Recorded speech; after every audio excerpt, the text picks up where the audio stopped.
nyadar nggak sih ketika kita menjalin relasi dengan teman, dengan orang lain, dengan kelompok-kelompok, ternyata sebelum kita menjalin relasi tersebut, kita telah mengalami suatu proses ataupun suatu hal yang telah kita alami. Tapi pernah nyadar nggak sih, ternyata hal tersebut ada loh dan kita ternyata bahas di psikologi komunikasi. Ada yang tahu nggak apa? Yap, benar banget, atraksi interpersonal. Nah, sebelum membahas lebih lanjut atau lebih dalam lagi, alangkah baiknya kita mengetahui dulu definisinya. Nah, apa sih sebenarnya itu atraksi interpersonal? Nah, definisi atraksi interpersonal sendiri, atraksi berasal dari bahasa Latin, yaitu atrahir, yang artinya menuju, dan terakhir itu menarik. Rahmat juga mengemukakan atraksi interpersonal adalah kesukaan pada orang lain, sikap positif, dan daya tarik seseorang. Menurut Dean Barlow, mengetahui garis-garis atraksi dan penginderaan dalam sistem sosial artinya mampu meramalkan dari mana pesan akan muncul, kepada siapa pesan itu akan mengalir, dan lebih-lebih lagi bagaimana pesan akan diterima. Nah, dari definisi tersebut kita tuh bisa mengambil kesimpulan ya, bahwasanya atraksi personal ini adalah kecenderungan seseorang atau kecenderungan seseorang pada orang lain ataupun kelompok-kelompok tertentu. Nah, kenapa sih hal ini tuh bisa terjadi? Tentu hal ini disebabkan adanya faktor-faktor yang timbul dari mereka ataupun dari diri kita, situasional ataupun personal, sehingga seseorang tertarik kepada mereka dan cenderung akan berkomunikasi dan juga menjalin relasi dengan orang tersebut. Nah, semakin besar gaya tarik seseorang itu, maka semakin besar pula orang lain akan menjalin relasi ataupun suka dengannya. Maka dari itu, atraksi interpersonal ini akan menggambarkan arus komunikasi yang akan terjadi. Selanjutnya, ada landasan daya tarik manusia. Dalam hubungan atraksi interpersonal, ada 4 teori Lakin yang menjelaskan, yaitu reinforcement theory. Teori ini menjelaskan bahwa seseorang menyukai dan tidak menyukai orang lain adalah sebagai hasil belajar. Dalam hal ini ada 3 unsur learning, yaitu asosiatif, instrumental, dan sosial. Yang pertama itu ada belajar asosiatif. Nah, kita menyukai dan tidak menyukai seseorang berdasarkan pengalaman dan stimuli yang kita asosiasikan dengan hal tersebut. Kita menyukai dengan orang yang kita asosiasikan dengan pengalaman yang menyenangkan tentunya terhadap orang tersebut. Kemudian ada belajar instrumental. Nah, belajar instrumental ini kita itu menyukai orang-orang yang tentunya berbuat baik kepada kita, yang selalu menyemangati kita, memberikan reward, dan begitu juga sebaliknya, kita tidak menyukai orang-orang yang tentunya berbuat jahat kepada kita, yang membuli kita, yang menjahili kita, dan memberikan hukuman, dan lain sebagainya. Kemudian itu ada ketiga, belajar sosial. Nah, belajar sosial ini kita cenderung menyukai orang-orang yang kita lihat dia itu disukai oleh lingkungan sosialnya ataupun sebaliknya. Kemudian ada equity theory. Jadi teori ini mengatakan bahwa individu selalu cenderung menjaga keseimbangan antara apa yang mereka berikan dan apa yang mereka dapatkan, atau antara cost and reward. Jika kita berharap banyak dari suatu hubungan, maka kita juga harus menyumbang banyak untuk hubungan tersebut. Yang ketiga ada exchange theory. Menurut teori exchange ini, interaksi sosial adalah semacam transaksi dagang. Orang berhubungan dengan orang lain untuk memenuhi kebutuhannya. Semakin banyak keuntungan yang diperoleh, maka hubungan tersebut akan terus dilangsungkan. Yang keempat, gain-loss theory. Menurut teori ini juga, orang cenderung lebih menyukai orang-orang yang menguntungkan baginya dan kurang tertarik pada orang-orang yang merugikan. Dan ada faktor personal yang mempengaruhi atraksi interpersonal. Yang pertama, tekanan emosional. Individu-individu yang pernah mengalami penderitaan bersama-sama akan membentuk kelompok yang bersolidaritas tinggi karena situasi penyebut cemas atau anxiety producing situation akan meningkatkan kebutuhan kasih sayang. Nah, tekanan emosional. Seseorang yang mengalami tekanan emosional tentunya akan membutuhkan peranan orang lain. Nah, individu-individu lain akan bersimpati dan bahkan berempati untuk mensupport ataupun menjalin relasi dengannya, karena di lain sisi mereka itu pernah mengalami hal ini gitu tuh, mereka pernah dalam posisi ini. Maka kehadiran individu-individu seperti ini tuh sangat berarti bagi mereka yang sedang mengalami tekanan emosional. Yang kedua ada isolasi sosial. Isolasi sosial merupakan pengalaman yang tidak menyenangkan, dan isolasi sosial ini mempengaruhi besar terhadap kesukaan kita kepada individu lain. Isolasi sosial. Nah, isolasi sosial ini mempengaruhi kita terhadap kesukaan kita pada orang lain. Nah, individu-individu lain akan mengamati kita dan lain juga akan cenderung memberi perhatian kepada kita. Yang ketiga ada kesamaan karakteristik personal. Kesamaan dengan individu lain tersebut akan membuat diri kita memperteguh kemampuan kita dalam menafsirkan realiti sosial, sebab ada suatu korelasi yang erat dalam kepribadian individu-individu tersebut. Kesamaan karakteristik personal.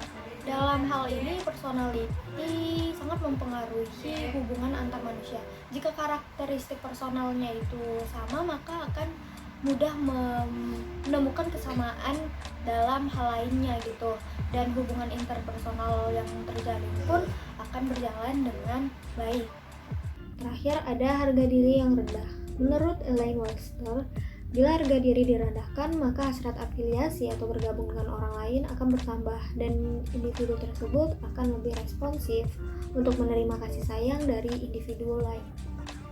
Harga diri yang rendah. Seseorang yang mengalami hal ini maka akan menerima kasih sayang dari orang lain. Tak jarang pula orang lain itu berempati untuk mensupportnya, dan ini juga yang dapat membentuk hubungan interpersonal di antara keduanya. Faktor situasional yang mempengaruhi atraksi interpersonal. Yang pertama ada kemampuan. Aronson menemukan dalam penelitian yang dilakukan bahwa orang yang paling disenangi adalah orang yang memiliki kemampuan yang tinggi. Nah, dari sini kita juga sadar ya bahwasannya orang-orang yang memiliki kemampuan yang lebih tinggi ataupun kita tidak memiliki kemampuan itu, sedangkan orang lain memiliki kemampuan tersebut, maka kita akan lebih cenderung menyukai orang-orang tersebut dan ingin menjalin relasi dengannya. Karena kenapa? Karena mungkin kita akan ingin mengetahui hal tersebut dan kemudian menjalin relasi dengannya, dan juga mereka mungkin mempunyai daya tarik sendiri karena kemampuannya gitu. Kadang itu orang-orang yang mempunyai kemampuan yang lebih tinggi mempunyai daya tarik tersendiri ataupun atraksi interpersonal. Nah, yang kedua ada familiarity. Kita cenderung akan menyukai sesuatu yang dimiliki kesamaan atau sudah kenal dan akrab dengan kita. Sebagai contoh lain, misalkan saya dari Jakarta, maka saya akan lebih senang ataupun lebih masuk gitu pembicaraannya dengan orang Jakarta juga, karena saya sudah memiliki kesamaan dengannya dari segi bahasa. Nah, kemudian ada reward ataupun ganjaran. Nah, seperti teori pertukaran sosial, interaksi sosial ibarat transaksi dagang, kita akan melanjutkan interaksi bila laba lebih banyak dari biaya.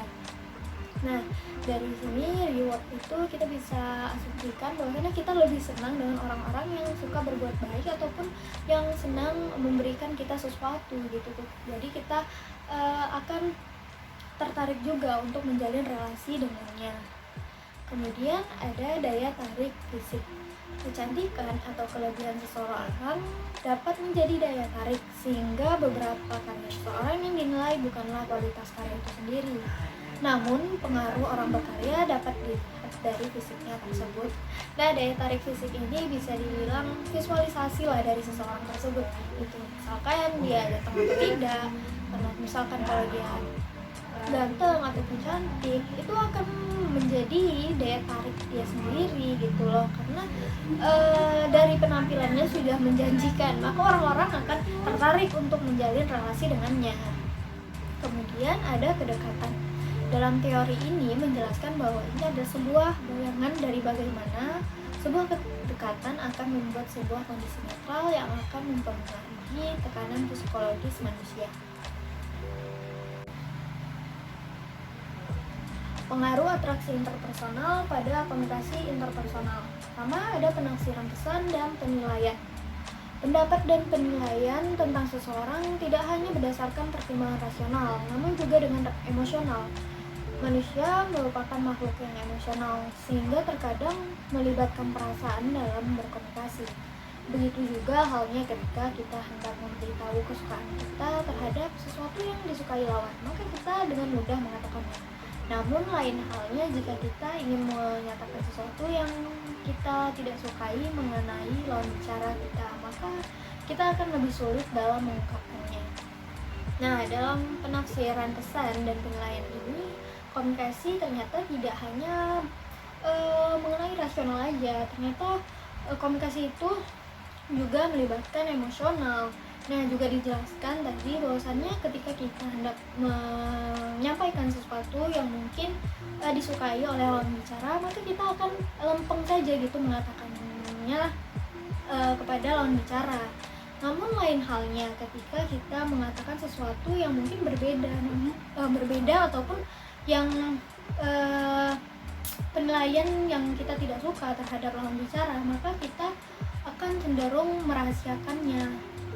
Karena akan lebih sulit dalam mengungkapkannya karena kita mempunyai emosional gitu. Karena ketika kita mengungkapkannya akan ada cenderung bahwasannya lawan bicara kita akan kecewa terhadap kita dan akan menunjukkan rasa tidak suka. Maka dari itu penafsiran pesan dan penilaian ini bisa dikatakan melibatkan dalam komunikasi interpersonal melibatkan emosional. Nah, kedua ada efektivitas komunikasi. Keefektifan suatu komunikasi bergantung pada komunikator dan komunikannya. Jika hubungan atau relasi mereka baik, maka komunikasi yang terjalin pun akan efektif. Maka tak jarang juga orang-orang dengan hubungan atau relasi dalam jangka waktu yang lama dapat terjadi karena dalam komunikasi mereka terjalin dengan baik dan juga efektif, sehingga jarang dapat menemukan celah kesalahan dalam komunikasinya. Nah, dalam efektivitas komunikasi ini, suatu komunikasi dapat dibilang efektif ketika pesan tersebut dapat tersampaikan dan diterima dan dimengerti oleh kedua belah pihak, baik komunikator ataupun komunikannya. Nah, dari hal tersebutlah komunikan dan juga komunikator menjadi tombak ujung lah sebagai faktor gitu. Ketika hubungan keduanya itu baik, maka mungkin relasi mereka pun juga baik dan komunikasi yang berjalan pun akan efektif. Nah, semakin positif sikap kita terhadap lawan bicara, maka akan memberikan output yang baik pula pada komunikasi kita nantinya. Nah, gimana nih teman-teman? Udah pada nyadar belum sih selama ini kalau kita menjalin relasi atau membangun hubungan interpersonal dengan orang lain itu ternyata didasarkan oleh atraksi interpersonal. Atraksi interpersonal sendiri itu dipengaruhi oleh beberapa faktor ya, baik faktor dalam diri kita, faktor personal ataupun faktor dari luar, faktor situasional. Dan atraksi interpersonal ini juga memberikan pengaruh dampak gitu pada komunikasi dan juga relasi yang nantinya akan terbentuk dan juga terjalin di antara kita dengan orang lain tersebut. Dan mungkin penyampaian materi dari Nibras cukup sekian. Mohon maaf jika ada salah kata atau kesalahan penyampaian materi ataupun kekurangan dalam penyampaian materi ini, mohon dimaafkan. Jika ada yang salah-salah kata juga mohon dimaafkan, mungkin bisa diperbaiki atau dikoreksi melalui kolom komentar. Mungkin cukup sekian. Mohon maaf sebesar-besarnya. Wassalamualaikum warahmatullahi wabarakatuh.